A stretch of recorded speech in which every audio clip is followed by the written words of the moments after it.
तो दोस्तों good morning, कैसे हो आप लोग? अच्छे होंगे। करते हैं आज नई क्लास की शुरुआत नई सोच के साथ में और नए पॉइंट्स के साथ में, क्योंकि जो आपकी एग्ज़ाम आ रही है इस एग्ज़ाम के अंदर हम वही तैयार करेंगे। आज क्विक रिवीजन करेंगे, छोटे छोटे जो क्वेश्चंस हैं, छोटे छोटे पॉइंट्स हैं, छोटे छोटे हेडिंग्स हैं, उन हेडिंग्स के बारे में थोड़ा सा रिवीजन करेंगे क्योंकि एग्ज़ाम के लिए ज़्यादा टाइम नहीं बचा है। डीएसएसबी के एग्ज़ाम आपकी बिल्कुल नज़दीक है, 4-5 दिन बाद में आपकी एग्जाम शुरू हो जाएगी। अभी आपके एडमिट कार्ड उसके जारी हो गए हैं। और इसी के साथ में मैं आप लोगों को एक और खुशखबरी देना चाह रहा हूं कि आरआरबी रेलवे रिक्रूटमेंट बोर्ड यानी आरआरबी इंडियन रेलवे ने क्या किया है, वैकेंसी निकाली है। और उसी वैकेंसी के लिए मैं आपको पहले ही बताना चाह रहा हूं कि 21 अगस्त से आपको हमारी आरएनयू नर्सिंग क्लासेस के ऊपर उसके लिए सेपरेट अकॉर्डिंग टू पैटर्न आपको क्या मिलने वाली है, टेस्ट सीरीज। तो खुशी की बात है, बने रहिए हमारे साथ में। अभी तक आपने हमारी एप्लीकेशन डाउनलोड नहीं की तो आरएनयू नर्सिंग के नाम से आप एप्लीकेशन डाउनलोड करें और दें अपने सपनों को एक नया आयाम और ऊंचाई। ठीक है, तो बात करते हैं हम अपने आज की क्लास की कि हम जो पढ़ने जा रहे हैं वो क्या है। देखो, आज का जो टॉपिक होने वाला है वो इम्पोर्टेंट पॉइंट्स, ठीक है, इम्पोर्टेंट पॉइंट्स, या फिर हम बात करने वाले हैं जो शॉर्ट बुलेटिन्स जो कि एग्जाम में पूछे जाते हैं उनके बारे में हम क्विक रिवीजन करेंगे। जिन स्टूडेंट्स ने बहुत अच्छी तैयारी कर रखी है और अच्छे से हमारी टेस्ट सीरीज दे रहे थे और अच्छे से हमारे वीडियो जो बैच था वो ले रखा है, उन स्टूडेंट्स को मैं बताना चाह रहा हूँ कि आपके लिए क्लास बिल्कुल फ्री ऑफ कॉस्ट है। आप जो है ये क्लास ईजिली देख सकते हैं। ऐसी और वीडियोज़ लेने के लिए आप हमारे यूट्यूब चैनल को सब्सक्राइब कर सकते हैं और आरएनयू नर्सिंग क्लासेस को आप फॉलो कर सकते हैं। ठीक है, तो आज जो बुलेटिन्स की हम बात करेंगे वो बात करेंगे अपन CHN child health nursing. Child health nursing में कौन कौन से ऐसे क्वेश्चन हैं जो क्वेश्चन एग्जाम में पूछे जाते हैं और एग्जाम की दृष्टि से काफी इंपॉर्टेंट होते हैं, उन्हीं क्वेश्चंस के बारे में आज हम बात करेंगे। तो फर्स्ट वन जो है चाइल्ड हेल्थ नर्सिंग का पहला जो पॉइंट है, उस पॉइंट की मैं यदि बात करूं कि पहला जो पॉइंट है उस पॉइंट की हम बात करें तो वो आता है आपका फर्स्ट जो है वो क्या आता है, वर्निक्स कैसियोसा। नाम सुना होगा, वर्निक्स कैसियोसा। वर्निक्स कैसियोसा क्या होता है? देखो, वर्निक्स कैसियोसा जो होता है ये होता क्या है? वर्निक्स कैसियोसा के बारे में हम बात करें कि वर्निक्स कैसियोसा होता क्या है। ये वैक्सी, आपने देखा होगा जब न्यूबॉर्न बेबी होता है, न्यूबॉर्न जब जन्म लेता है, बच्चा जन्म लेता है, उस टाइम के अंदर, उस टाइम में उसके ऊपर वाइट कलर का चीजी सब्सटेंस लगा होता है। ठीक है, चीजी लाइक सब्सटेंस लगा होता है, कवरिंग होती है उसकी न्यूबॉर्न की, उसको हम क्या बोलते हैं? तो इसके बारे में हम बात करें कि ये कैसा होता है, वैक्सी टाइप का, और इसके अलावा चीजी सब्सटेंस होता है। ठीक है, चीजी सब्सटेंस होता है। किसके ऊपर सब्सटेंस होता है? किसके ऊपर? न्यूबॉर्न की स्किन के ऊपर, न्यूबॉर्न की स्किन के ऊपर। याद रखना, छोटा बच्चा जो होता है जैसे माँ के पेट से बाहर आता है उसकी स्किन के ऊपर, उस बच्चे की स्किन के ऊपर आपको व्हाइट कलर का चीजी सब्सटेंस शो होता है, चीज लाइक सब्सटेंस शो होता है, जिसको हम क्या बोलते हैं? वर्निक्स कैसियोसा। इस क्वेश्चन को याद कर लेना, क्विक रिवीजन होना है। कैसे बनता है, कब बनता है, क्या बनता है, वो सारी क्लासेज हम बाद में पढ़ लेंगे, क्योंकि आज हम यदि एग्जाम का रिवीजन कर रहे हैं तो आज सिर्फ हम एग्जाम की बात करते हैं। क्लियर है? तो वर्निक्स कैसियोसा का क्वेश्चन बहुत बार आ चुका है, इसको आप रिवाइज कर लें। ठीक है, नेक्स्ट हम बात करते हैं कि न्यूबॉर्न जो होता है, ठीक है, न्यूबॉर्न जो होता है, इस न्यूबॉर्न का फ्लूइड रिक्वायरमेंट कितना होता है? फ्लूइड रिक्वायरमेंट कितना होता है? इंपॉर्टेंट क्वेश्चन है। न्यूबॉर्न का फ्लूइड रिक्वायरमेंट कितना होता है? फ्लूइड रिक्वायरमेंट जो होता है न्यूबॉर्न का वो क्या होता है? 60 to 70 ml, 60 to 70 ml पर kg, यानी जितने वेट का वजन है, जितने किलो का वजन है, उसको आप 60 to 70 से मल्टीप्लाई कर दो। ज़्यादा नहीं गणित आती है तो 65 से मल्टीप्लाई कर दो। उतना फ्लूइड आपको 24 आवर्स में बच्चे को देना है। क्लियर है? क्वेश्चन पूछा जाए कि न्यूबॉर्न पैदा हुआ है, उसकी फ्लूइड रिक्वायरमेंट कितनी होगी, तो उसका आंसर आपका क्या आएगा? 60 to 70। इंपॉर्टेंट है, लाइन को इंपॉर्टेंट समझ लेना, बहुत बार क्वेश्चन पूछा जाता है। ठीक है, इसके बाद में नेक्स्ट जो क्वेश्चन आता है वो आता है मिकोनियम। ठीक है, मिकोनियम, ये भी क्वेश्चन बहुत बार पूछा हुआ है। जिन स्टूडेंट्स ने अभी तक भी तैयारी नहीं करी है, जिन स्टूडेंट्स डीएसएसबी के लिए रेडी नहीं है, हमारी जो एग्जाम डीएसएसबी की आने वाली है, उस एग्जाम के अंदर ये जो क्लास है वो पूरे पीडियाट्रिक नर्सिंग का निचोड़ निकाल के बनाई हुई है। तो इसको आप कंप्लीट देखें, वीडियो को लास्ट तक जरूर देखें, क्योंकि कहीं भी कभी भी ऐसी टर्मिनोलॉजी आएंगी जो कि आपको डायरेक्ट एग्जाम में देखने को मिलेगी, और हम इसी प्लेटफॉर्म पर बाद में बात करेंगे। ये तो हमने पहले ही हमारा प्लान जो था, बुलेटिन था, उसमें क्लियर करवा दिया था। First meconium. फर्स्ट जो स्टूल पास करता है, ठीक है, बच्चा जो होता है वो फर्स्ट जो स्टूल पास करता है उसको हम क्या बोलते हैं, मिकोनियम बोलते हैं, ठीक है। फर्स्ट ब्लैक कलर का, अब बात आती है फर्स्ट जो स्टूल होता है वो कैसा होता है, ब्लैक टेरी कलर का होता है, ब्लैक टेरी कलर का स्टूल होता है। कैसा होता है, ब्लैक टेरी कलर का स्टूल होता है, मिकोनियम, ठीक है। बच्चा जन्म के बाद में फर्स्ट टाइम जब स्टूल पास करता है उस स्टूल को हम क्या बोलते हैं, मिकोनियम बोलते हैं भैया, याद कर लेना मिकोनियम, ठीक है। डॉक्टर भी बार बार आके पूछता है यदि हॉस्पिटलाइज होता है तो किसने मिकोनियम पास किया है कि नहीं, मिकोनियम पास किया है कि नहीं, ठीक है, क्योंकि इंपॉर्टेंट होता है, ये जीआईटी फंक्शनिंग को क्या करता है, इंडिकेट करता है। इस मिकोनियम को क्या बोलेंगे, फर्स्ट स्टूल बोलेंगे।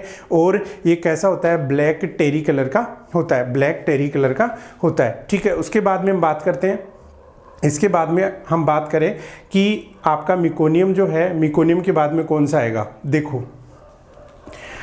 अब बात आती है, दो चीज़ें पहले भी सुनी होगी आपने, ग्रोथ, ठीक है, ग्रोथ और डेवलपमेंट, ग्रोथ और डेवलपमेंट इंपॉर्टेंट है, ग्रोथ और डेवलपमेंट। इसकी बात हम करें, ग्रोथ का मतलब होता है increase in size, increase in size, size में बढ़ना ग्रोथ होता है, ठीक है। और इंटेलेक्चुअल फंक्शन जो होते हैं, इंटेलेक्चुअल फंक्शन जो होते हैं वो इंटेलेक्चुअल फंक्शंस यदि मान लो इंक्रीज होते हैं या फिर ग्रोथ करते हैं या फिर वो बढ़ते हैं तो उसको हम डेवलपमेंट बोलते हैं। सीधी सीधी भाषा में बात करें, छोटा बच्चा जब बढ़ के बहुत बड़ा हो जाता है वो उसकी ग्रोथ होती है, और जिसमें जो समझदारी आती है ना वो उसका क्या होता है, डेवलपमेंट होता है। यानी पहले बच्चा क्या होता है, किसी को नहीं जानता है, फिर माँ को पहचानना शुरू करता है, घर वालों को पहचानना शुरू करता है, सोसाइटी को पहचानना शुरू करता है, इसके अलावा सराउंडिंग्स एनवायरनमेंट में कैसे उसको रहना है, क्या खाना है, क्या उसके लिए अच्छा है, क्या उसके लिए बुरा है, वो सारा का सारा क्या होता है, डेवलपमेंट में आता है। क्लियर है, यानी जो ग्रोथ होती है वो इंक्रीज इन साइज, और डेवलपमेंट का मतलब होता है मैच्योरेशन और फंक्शंस ऑफ स्किल, स्किल से रिलेटेड होता है, ठीक है ना। स्किल के अंदर मैच्योरेशन होता है तो वो क्या होता है, आपका डेवलपमेंट होता है। आई थिंक क्लियर है ये, ठीक है। उसके बाद में हम बात करते हैं, इसके बाद में हम बात करें,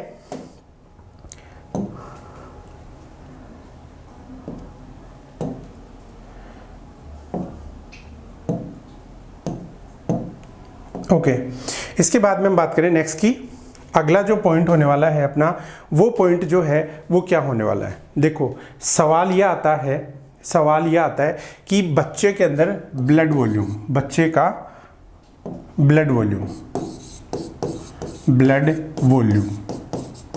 बच्चे के ब्लड वॉल्यूम की बात करते हैं कि बच्चे के अंदर कितना ब्लड होता है। बच्चे के ब्लड वॉल्यूम की यदि बात करें तो बच्चे के अंदर ब्लड कितना होता है, कमेंट करें इसका आंसर, क्या आंसर देंगे आप कि बच्चे का जो ब्लड वॉल्यूम होता है वो कितना होता है। ब्लड वॉल्यूम जो है वो कितना होता है बच्चे के अंदर, न्यूबॉर्न जो होता है उसके अंदर 80 ml पर kg ब्लड वॉल्यूम जो होता है वो होता है आपका 80 ml पर kg पर बॉडी वेट के kg के अकॉर्डिंग हम बात करें तो वो कितना होता है, kg के अकॉर्डिंग होता है। किसके अकॉर्डिंग होता है, kg के अकॉर्डिंग होता है। अब देखो इसके बाद में एक और सवाल आता है, पीरियड्स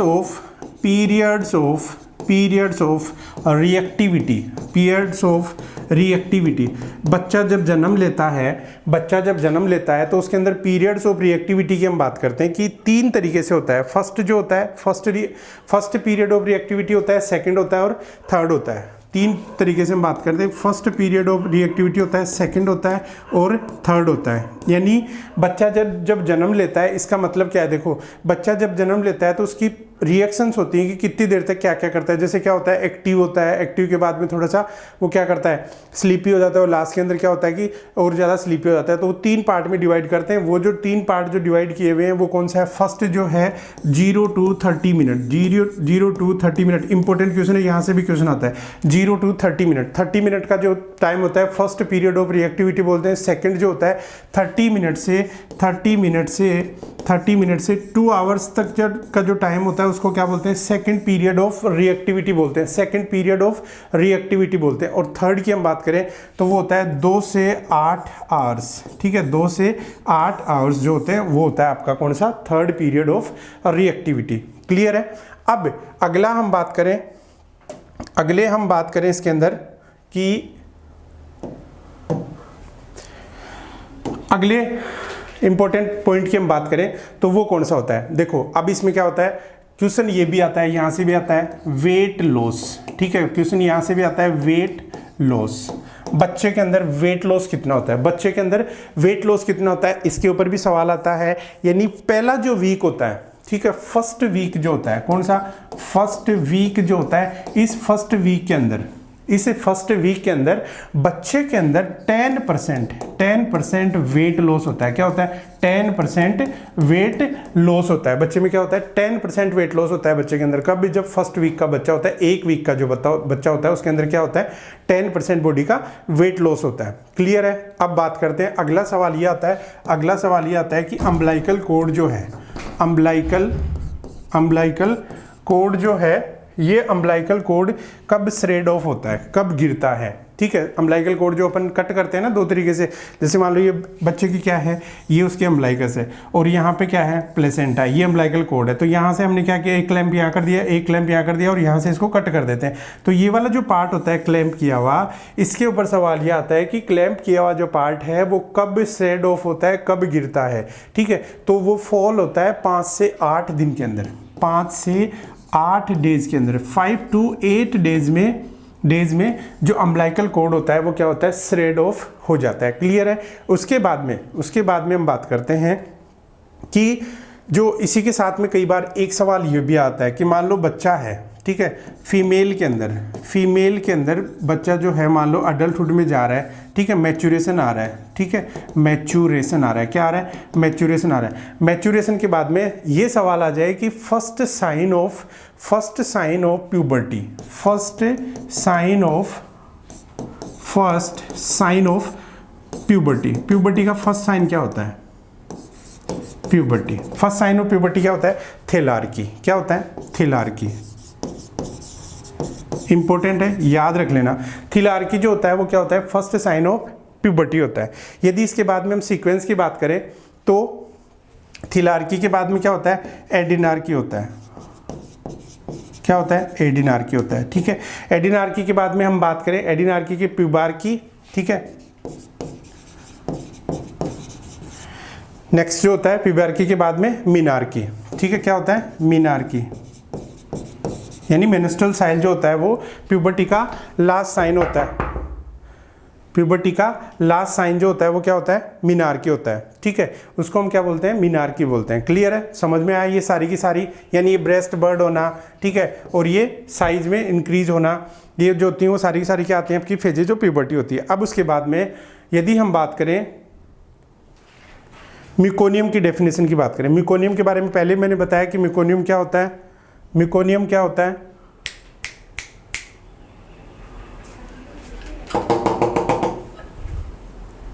मिकोनियम के बारे में कमेंट करके बताएं।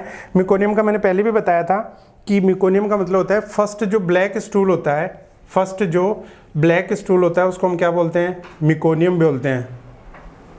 फर्स्ट जो ब्लैक स्टूल होता है उसको क्या बोलते हैं, मिकोनियम। अब देखो मिकोनियम के बाद में हम बात करें, लेन्यूगो का भी क्वेश्चन आता है। सेकंड जो आता है वो आता है किसका, लेन्यूगो। किसका क्वेश्चन आता है, लेन्यूगो का। लेन्यूगो क्या होते हैं, अब लेन्यूगो जो होते हैं इसके बारे में बात करें, लेन्यूगो का मतलब होता है जो फीटस होता है आपका, ठीक है, हेयर कवरिंग होती है न्यूबॉर्न के ऊपर। न्यूबॉर्न के ऊपर आपने देखा होगा हेयर्स की कवरिंग होती है, ठीक है, इसको क्या बोलते हैं, हेयर कवरिंग। Hair covering. कभी कभी आपने ये सोचा होगा कि एक बच्चा जो जन्म लेता है उस जन्मे हुए बच्चे को क्या होता है, बॉडी के ऊपर खूब सारे हेयर होते हैं। हम डर जाते हैं कि बच्चे को इतने सारे हेयर्स क्यों हैं। वो नॉर्मल फाइंडिंग है, डरना नहीं है उनको। यदि आपसे मेडिकल भाषा में पूछा जाए तो उनको क्या बोलते हैं, लेन्यूगो बोला जाता है। इंपॉर्टेंट है, अंडरलाइन कर लेना, लिख लेना। जो भी पॉइंट्स मैं करवा रहा हूँ आपको, रेडी करवा रहा हूँ, उनको आपको लिख लेना है। इंपॉर्टेंट पॉइंट्स है, एग्जाम में से पूछे जाएंगे, क्योंकि डीएसएसबी में ऐसे क्वेश्चन आते हैं, डायरेक्ट क्वेश्चन ज़्यादा आते हैं, शॉर्ट क्वेश्चन जो होते हैं वो ज़्यादा आते हैं, तो आपको याद कर लेना है। क्लियर है। अब यदि हम बात करें कि ये जो लेन्यूगो है, ये लेन्यूगो जो है, लेन्यूगो और वर्निक्स, ठीक है, वर्निक्स, इन दोनों का फॉर्मेशन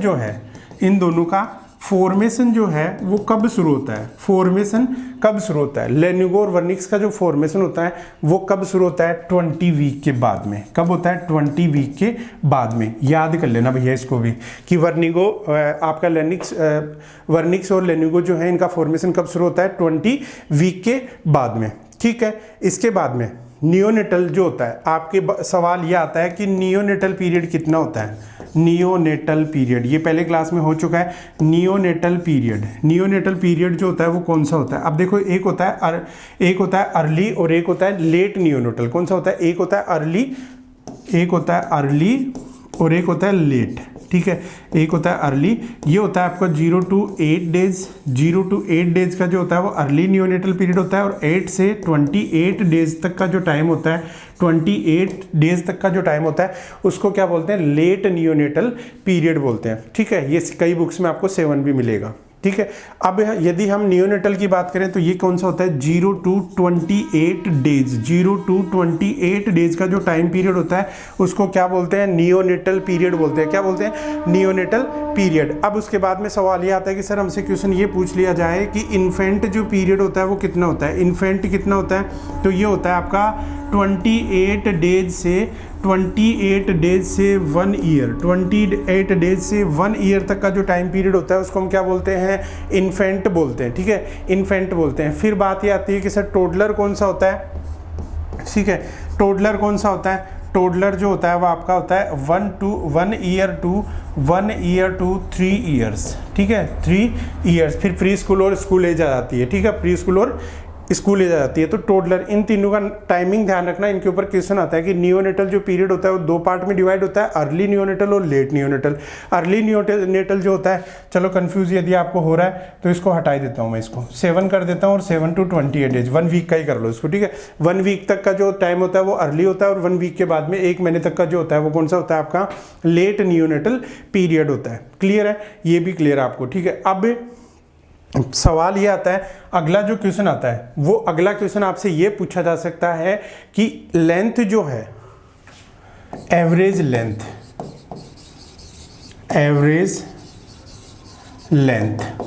1 ईयर के अंदर जो बेबी होता है उस बेबी के अंदर जो एवरेज न्यूबॉर्न की जो लेंथ होती है वो कितनी होती है? अप्रोक्सीमेटली क्या होती है? 25 सेंटीमीटर। क्या होती है? 25 सेंटीमीटर। 25 सेंटीमीटर क्या होती है? अप्रोक्सीमेटली लेंथ होती है इसकी। और एवरेज वेट कितना होता है? बच्चे का एवरेज जो वेट होता है वो कितना होता है? अब एवरेज वेट की हम बात करें, एवरेज वेट जो होता है उसकी हम बात करें तो वो होता है आपका 2.5 to 3.0 भी होता है, ठीक है। 2.5 to 3.5 kg तक कर सकते हैं अपन, लेकिन स्टैंडर्ड जो अपना है वो 2.5 to 3 kg तक ही आपको क्या करना है? मानना है। क्लियर है? हाइट जो है, न्यूबॉर्न की जो हाइट होती है, ठीक है, न्यूबॉर्न की जो हाइट होती है, हाइट कितनी होती है? Height of newborn, height of newborn जो होता है वो होता है 45 से 50 सेंटीमीटर। क्या होती है? 45 से 50 सेंटीमीटर, ठीक है। ये तो क्या होती है? हाइट। और एवरेज लेंथ एक साल में कितनी बढ़ती है? 25 सेंटीमीटर बढ़ जाती है बच्चे की, ठीक है। और यही आपकी देखो, इसी से रिलेटेड आपकी और भी सारी स्पाइनल कोड वगैरह के जो क्वेश्चन आते हैं वो भी आपको पहले करवाया हुआ है इसमें, ठीक है। अडोलसेंस, अडल्ट कौन सा होता है? 11 से 19 ईयर का जो होता है उसको हम क्या बोलते हैं? अडोलसेंट बोलते हैं, ठीक है। अब इसके बाद में यदि 12 महीने में बात करें, यदि 12 मंथ की बात करें कि 12 मंथ के अंदर हाइट जो है वो कितनी हो जाएगी? 12 मंथ में हाइट की हम बात करें तो वो कितनी हो जाएगी? 75 सेंटीमीटर। दोनों को जोड़ दो।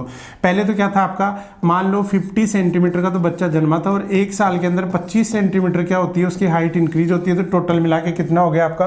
25 सेंटीमीटर। इंपॉर्टेंट टॉपिक है आपका, इसको भी याद रख लेना। बहुत बार क्वेश्चन आया हुआ है, जितने भी आप पेपर उठा के देखोगे ना उन पेपर्स के अंदर आपको यही चीज़ें देखने को मिलेंगी सारी की सारी।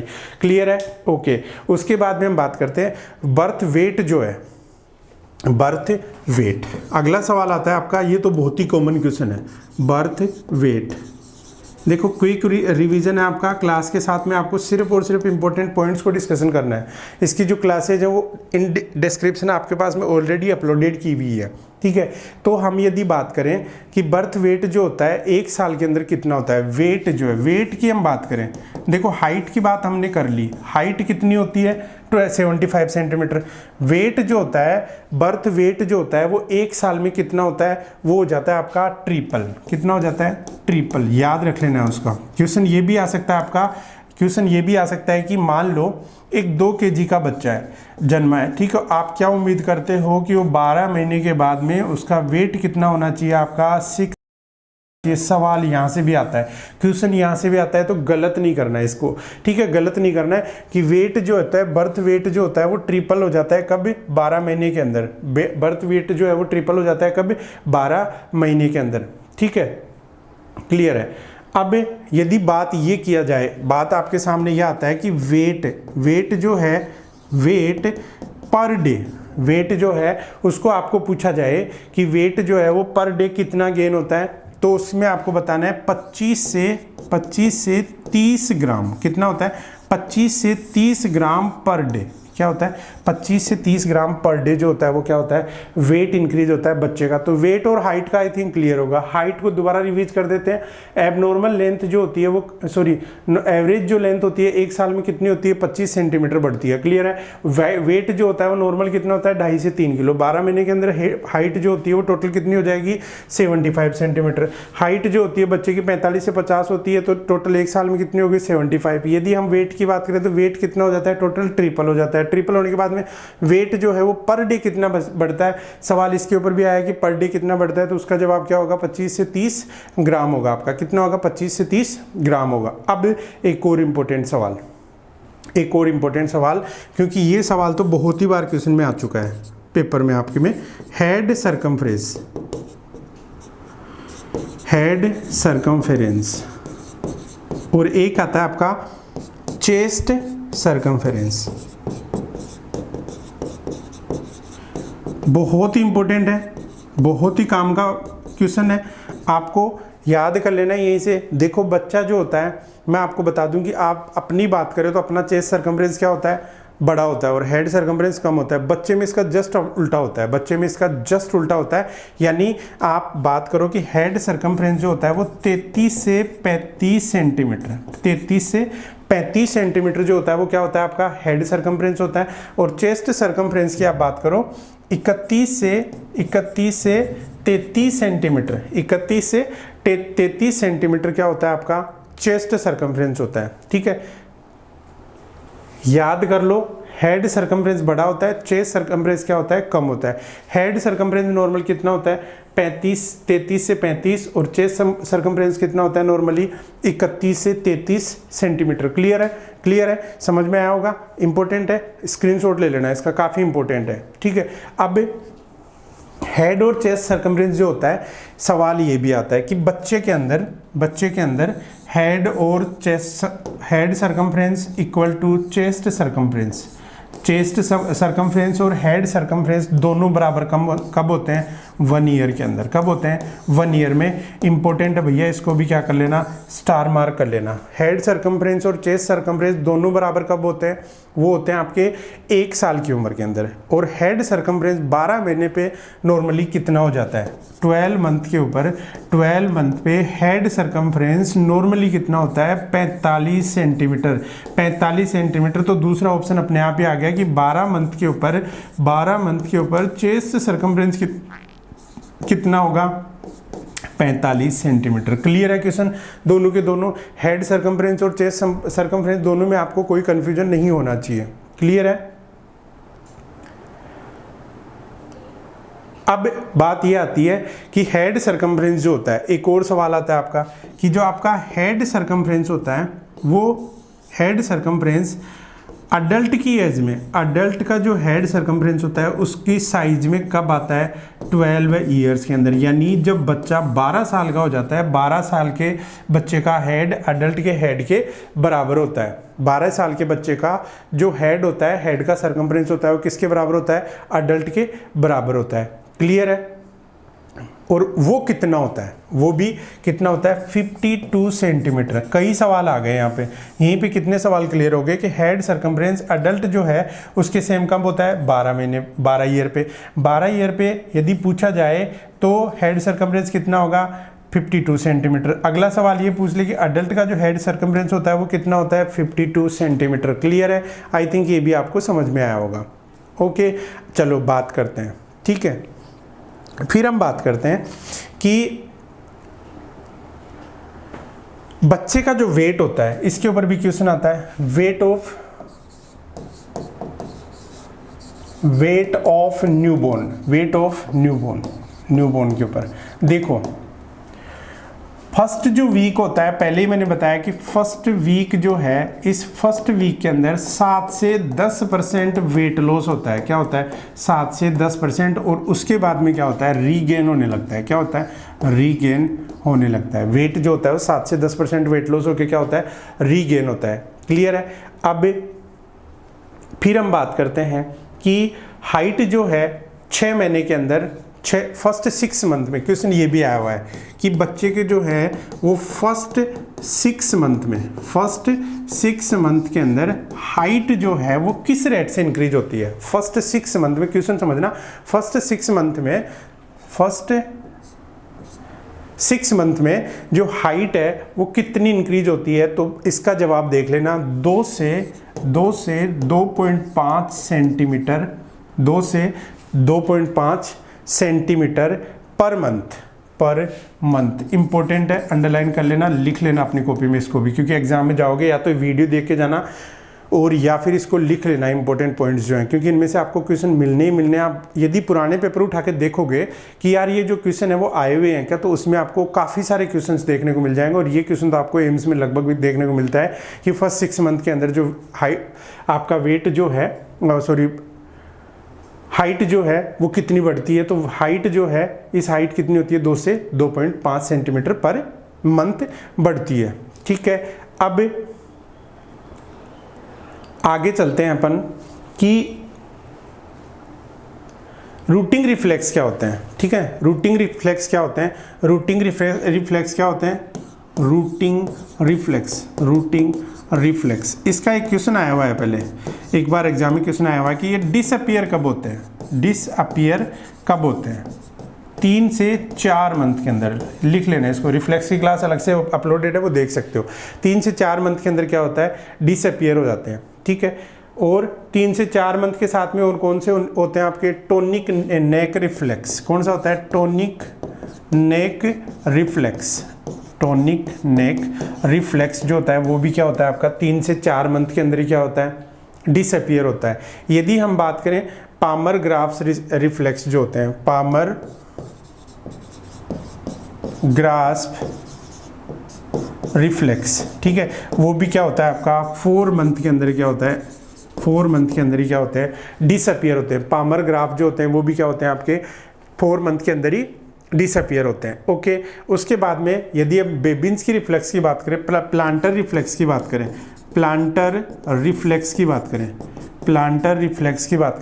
ये जो प्लांटर रिफ्लेक्स है वो कब होता है? यदि मान लो 1 साल के अंदर, ठीक है, 1 साल के अंदर यदि ये डिसअपियर हो गया, 1 साल में यदि डिसअपियर हो गया, इसका मतलब ये क्या है? नॉर्मल है। क्या है? नॉर्मल है। यदि मान लो ये 2 साल के अंदर हुआ तो ये क्या हो गया आपका? एबनॉर्मल है। इसके लिए आपको क्या होगा? डॉक्टर से अपॉइंट करने की ज़रूरत है, डॉक्टर से डिस्कशन करने की ज़रूरत है। इसी के साथ में यदि मैं बात करूं कि मोरो रिफ्लेक्स जो है, ये मोरो रिफ्लेक्स कब डिसअपियर होता है? 3 से 4 मंथ के अंदर। तो याद मैक्सिमम आपको क्या रखना है?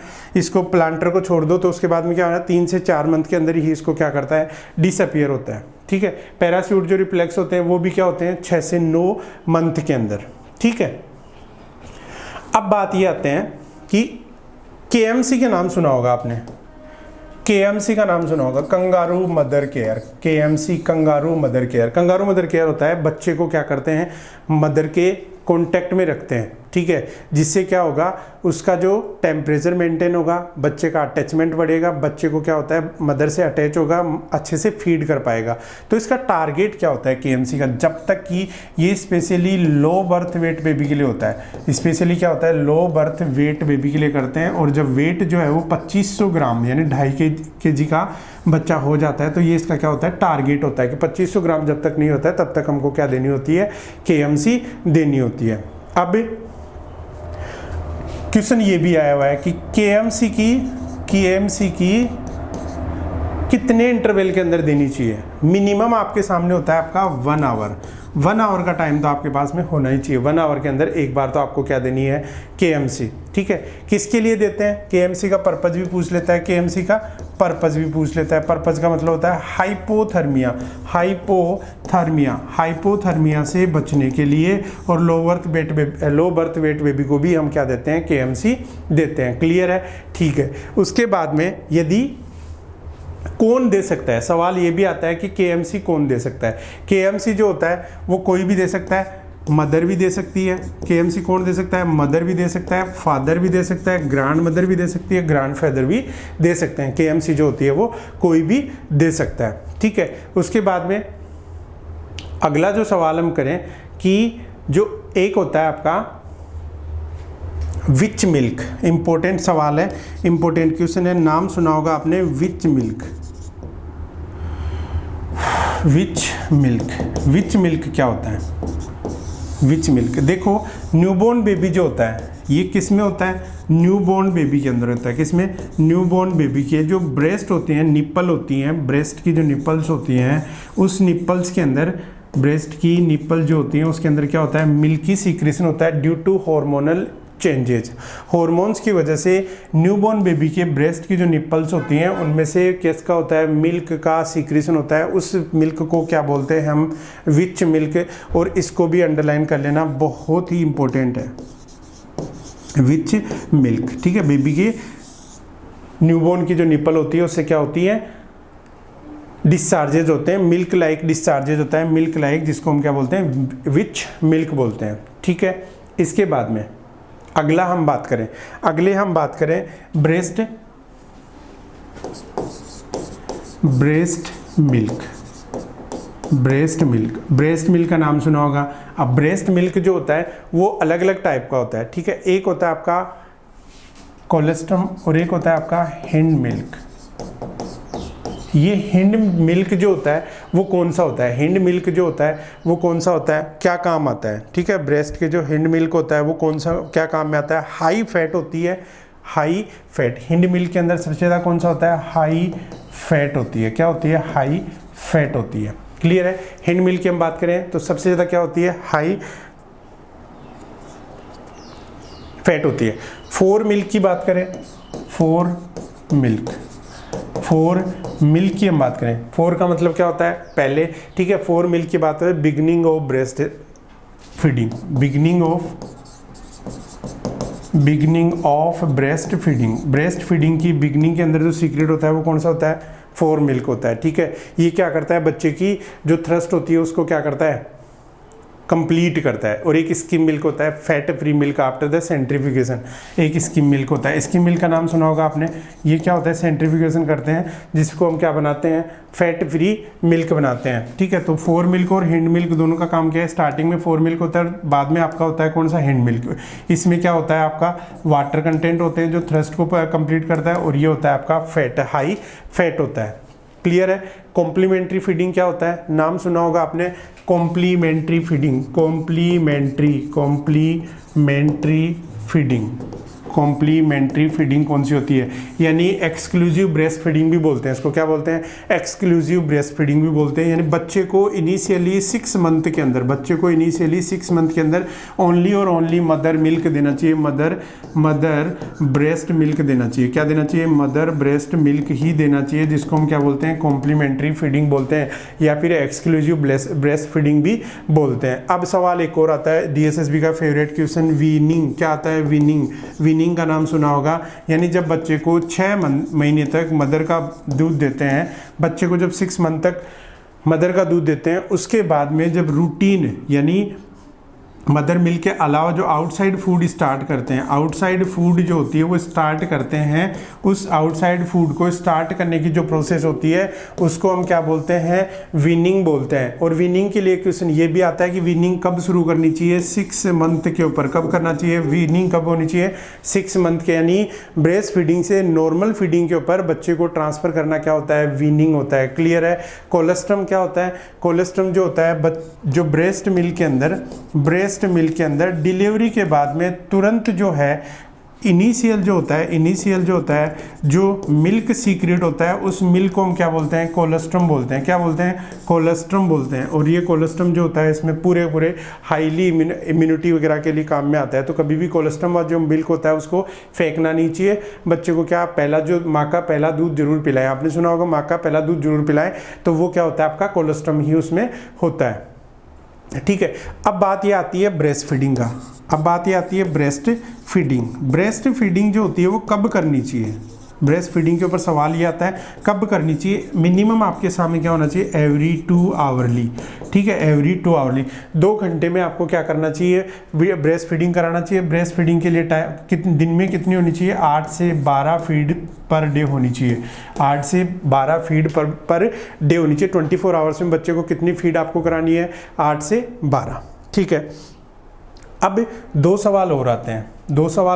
2 नाम सुने होंगे आपने हॉर्मोन्स का। ठीक है, हॉर्मोन्स, एक होता है ऑक्सीटोसिन और एक होता है प्रोलैक्टिन। कौन सा होता है? प्रोलैक्टिन।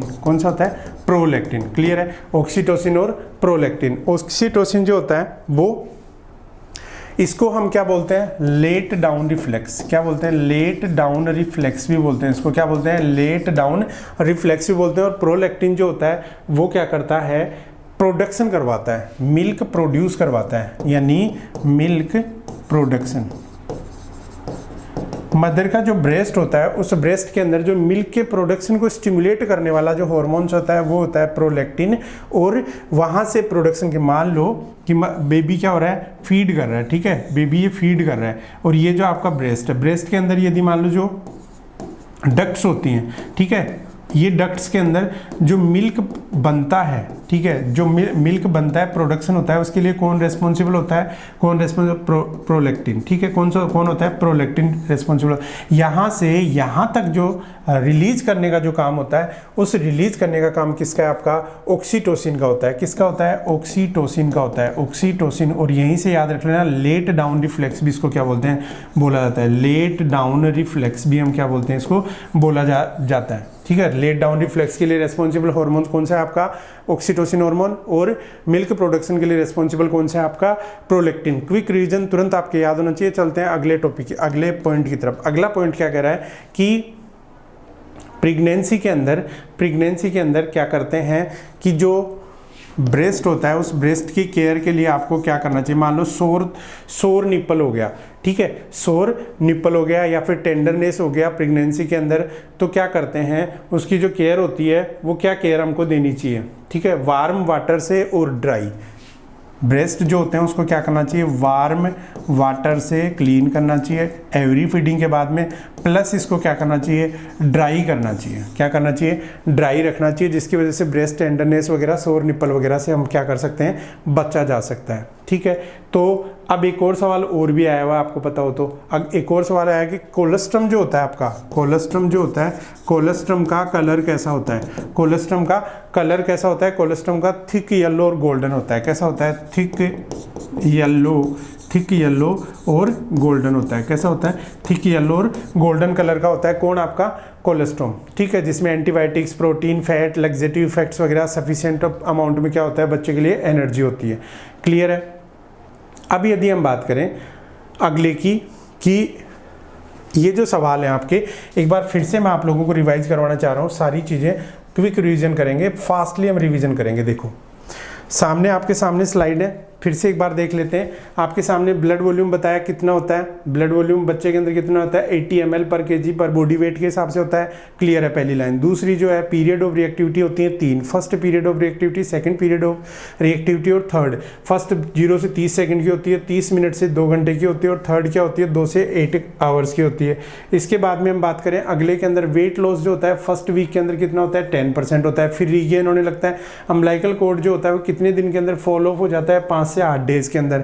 फीमेल के अंदर मैच्योरेशन जो होता है वो फर्स्ट साइन कौन सा होता है? प्यूबर्टी का थेलार्की होता है, फिर उसके बाद में एडिनार्की होता है, और फिर प्यूबार्की होता है, और फिर मेनार्की, मेंस्ट्रुअल साइकिल लास्ट में आता है। क्लियर है? अगला चलते हैं। अगला जो है वो लेन्यूगो होता है। लेन्यूगो का मतलब क्या होता है? हेयर। लेनिगो का मतलब क्या होता है, हेयर कवरिंग होती है। क्या होती है, हेयर कवरिंग होती है, यानी बच्चे के स्किन के ऊपर क्या होते हैं, हेयर्स होते हैं, तो उसको हम क्या बोलेंगे, लेनिगो। लेनिगो और वर्निक्स केसेस क्या होते हैं, ये दोनों के दोनों कब बनते हैं, 20 वीक पे बनना स्टार्ट हो जाते हैं। क्लियर है। नियोनेटल पीरियड दो तरीके का होता है, अर्ली और लेट। 0 से 7 डेज का जो होता है अर्ली नियोनेटल पीरियड, और लेट जो होता है 7 से 28 डेज का। इन्फेंट की यदि हम बात करें, इन्फेंट कब होता है, 28 डेज से 1 साल के लिए इन्फेंट टाइम होता है, और टोडलर जो होता है 1 ईयर से 3 ईयर्स तक का होता है टाइम पीरियड। कौन, टोडलर होता है। क्लियर है। एवरेज लेंथ तो 1 ईयर कितना होता है, 25 सेंटीमीटर होती है। वेट जो होता है बच्चे का वो कितना होता है, 2.5 से 3 किलो का होता है 12 महीने के ऊपर। हाइट जो होती है वो कितनी हो जाती है, 75 सेंटीमीटर हो जाती है। हाइट जब जन्म लेता है तब कितनी होती है, 45 से 50 होती है। बर्थ वेट जो है वो ट्रिपल कब हो जाता है आपका, ट्रिपल हो जाता है 12 महीने के अंदर। वेट जो होता है वो 25 से 30 ग्राम पर डे जो होता है वो क्या होता है, इंक्रीज होता है। हेड सरकमफ्रेंस और चेस्ट सरकमफ्रेंस की बात करें तो हेड सरकमफ्रेंस बच्चे का कितना होता है, 33 से 35 सेंटीमीटर होता है। क्लियर है। चेस्ट सरकमफ्रेंस कितना होता है, 31 से 33 सेंटीमीटर होता है। दोनों इक्वल कब हो जाते हैं पर, और अडल्ट साइज तक कहाँ कब पहुंच जाते हैं आपके, 12 ईयर्स के अंदर, वो कितना होता है, 52 सेंटीमीटर होता है। क्लियर है। उसके बाद यदि हम बात करें कि वेट ऑफ न्यूबॉर्न फर्स्ट जो वीक होता है उसमें कितना परसेंट होता है, 7 से 10% वेट लॉस होता है। उसके बाद में क्या होता है, वो रीगेन करता है। फर्स्ट 6 मंथ जो होते हैं उसमें हाइट जो होती है वो किस रेट से बढ़ती है, 2 से 2.5 सेंटीमीटर पर मंथ के रेट से बच्चे की क्या होती है, हाइट बढ़ती है। रूटिंग रिफ्लेक्स, टोनी क्रैक रिफ्लेक्स, पामर रिफ्लेक्स और मोरो रिफ्लेक्स, ये सारे के सारे क्या होते हैं, 3 से 4 महीने के अंदर, 3 से 4 महीने के अंदर डिसअपीयर होते हैं। यदि प्लांटर रिफ्लेक्स की बात करें 1 ईयर के अंदर डिसअपीयर हो रहे हैं तो वो नॉर्मल है। यदि 2 साल के बाद में भी नहीं हो रहे हैं तो वो एबनॉर्मल है। क्लियर है। चलते हैं क्विक रीजन की तरफ। केएमसी की बात करें, किसको देते हैं, लो बर्थ वेट वाले बेबी को देते हैं जिसका वजन 2.5 kg से कम होता है। केएमसी कब देते हैं, 1 आवरली देनी चाहिए। पर्पज क्या होता है, हाइपोथर्मिया और लो बर्थ वेट बेबी से बचने के लिए देते हैं। कौन दे सकता है, मदर फादर, ग्रैंडफादर कोई भी दे सकता है। इसके बाद में विच मिल्क की बात करें कि जो न्यूबॉर्न बेबी होते हैं उसके निप्पल जो होते हैं उससे वाइट कलर के डिस्चार्जेस होते हैं हार्मोनल इम्बैलेंस की वजह से, तो उसको हम क्या बोलते हैं, विच मिल्क होता है, और ये नॉर्मल होता है, एबनॉर्मल नहीं होता है, याद रखना। उसके बाद में हम बात करें कॉम्प्लीमेंट्री फीडिंग या फिर एक्सक्लूसिव ब्रेस्ट फीडिंग कब तक देते हैं, 6 मंथ तक। ठीक है। और इसमें सिर्फ मदर का क्या पिलाते हैं अपन, ब्रेस्ट मिल्क ही पिलाते हैं। 6 मंथ के बाद में जब अपन नॉर्मल फीड पे बच्चे को लाते हैं तो उसको, इस प्रोसेस को क्या बोलते हैं, वीनिंग बोलते हैं। ब्रेस्ट जो होता है उसके अंदर 2 तरीके का होता है। ब्रेस्ट फीडिंग एवरी 2 आवरली अपन को करना चाहिए, और 24 आवर्स में कितना करना चाहिए, 8 से 12 बार होना चाहिए। ब्रेस्ट मिल्क, हिंड मिल्क जो होता है वो हाई फैट होता है, और 4 मिल्क होता है वो बिगनिंग वाला फैट मिल्क होता है जो क्या करता है, थ्रस्ट को कंप्लीट कराता है। लास्ट में हम देख रहे थे हॉर्मोन्स के बारे में कि ऑक्सीटोसिन जो होता है वो लेट डाउन रिफ्लक्स के लिए रेस्पॉन्सिबल होता है, यानी मिल्क के इजेक्शन में हेल्प करता है। किसके, मिल्क इजेक्शन के अंदर हेल्प करता है। और प्रोलैक्टिन जो होता है वो प्रोडक्शन से याद रख लेना, प्रो फॉर प्रोडक्शन से याद रख लेना। ब्रेस्ट के अंदर मान लो टेंडरनेस, एंगोर्जमेंट या फिर ब्रेस्ट के अंदर किसी भी टाइप का ड्राइनेस आ रहा है तो उसके लिए हम वार्म वाटर से ब्रेस्ट को क्या करते हैं, क्लीन करते हैं और ड्राई रखते हैं उसको। ठीक है। कोलेस्ट्रम जो होता है उसका कलर कैसा होता है, थिक येलो गोल्डन कलर का, ये कोलेस्ट्रम होता है। तो आज की जो क्लास थी पीडियाट्रिक नर्सिंग की वो यही थी, जिसमें आपने गोल्डन जो पॉइंट्स थे उनके बारे में स्टडी किया। ऐसे ही गोल्डन पॉइंट्स अलग अलग सब्जेक्ट से देखने के लिए हमारी क्लास को जरूर फॉलो करें। और इसके अलावा और भी आपको वीडियो चाहिए, टेस्ट सीरीज चाहिए, डीएसएसबी का कंप्लीट मटेरियल एक साथ चाहिए, उसके लिए भी आप हमारी जो RNU नर्सिंग एप्लीकेशन है उस RNU नर्सिंग एप्लीकेशन को, RNU नर्सिंग एप्लीकेशन को क्या करना है, डाउनलोड करना है। डाउनलोड करके उसके अंदर हेल्पलाइन नंबर जो दिया हुआ है उसके ऊपर आप हमें कॉन्टैक्ट कर सकते हैं। कॉन्टैक्ट करके आप मनपसंद का जो भी भारी डिस्काउंट के साथ में मनपसंद जो भी कोर्स है उसको आप परचेज कर सकते हो। तब तक के लिए बने रहे हमारे साथ में। Thank you so much for staying in my class. Thank you so much all of you.